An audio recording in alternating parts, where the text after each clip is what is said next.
As humanity grows and expands, it will require more and more energy. To meet these demands, new and more powerful methods of generating energy will have to be implemented.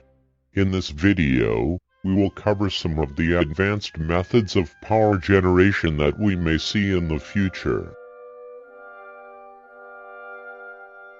The first type of power generation that we are likely to see in the near future is fusion power.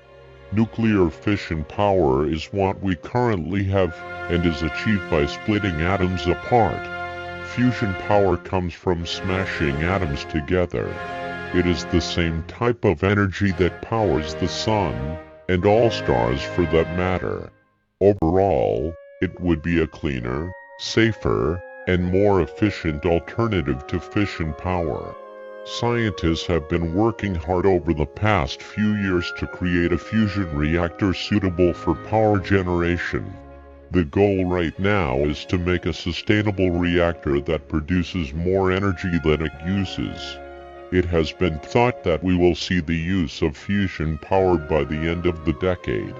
The implementation of fusion power plants could solve a lot of our energy issues and could help in the transition off of fossil fuels as well. If the technology were to be miniaturized, we find it likely that fusion power would also see its way onto ships, submarines, and spaceships in due time. Because of this, fusion power may help in kickstarting space expansion. One of the proposed fuels for fusion power, helium-3, is even abundant on the moon, so perhaps this will spur a sort of space gold rush. Antimatter power is another proposed form of power generation that we may see in the future. When antimatter and normal matter meet, they annihilate each other, resulting in a very large release of energy. Antimatter power comes with a few issues, however. Antimatter would likely be difficult to store safely since it will just blow up if it comes into contact with any regular matter. It must be stored in special containers with magnets. In addition, it takes a lot of energy to create antimatter in the first place, so a more efficient way of making it would have to be invented. At the moment, the potential energy yield of antimatter power doesn't justify the costs associated with making and storing it. Right now, it is perhaps the most expensive material that we know of to both make and store. This could change in the future as technology advances, but this type of power might stay in science fiction, as there are probably better sources of energy out there. Zero-point energy is a theoretical type of power generation that works by extracting energy from the fabric of reality itself. This type of energy has also been mentioned in leaked documents. The zero-point energy is the lowest amount of energy that a quantum mechanical system can have. Because this amount of energy can never equal zero, this means that we could theoretically draw unlimited energy from anything, since the lowest amount of energy that anything can have can never be zero. It's almost like a cheat code from the universe. The biggest problem is figuring out how to harness this seemingly unlimited source of energy. The technology required for such a feat would have to be incredibly advanced and intricate. If we were to utilize this source of energy in the future, it would likely be the ultimate and cheapest source of energy. Like fusion power, this type of energy would likely help in solving energy insecurity if it were to be implemented across the planet. We may see this type of power by the end of the century, but this is just speculation.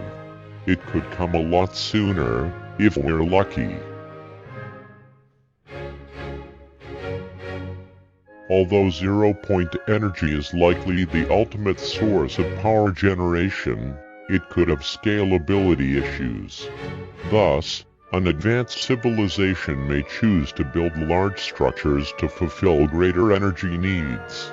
One such structure is called the Dyson Swarm, more commonly known as a Dyson Sphere.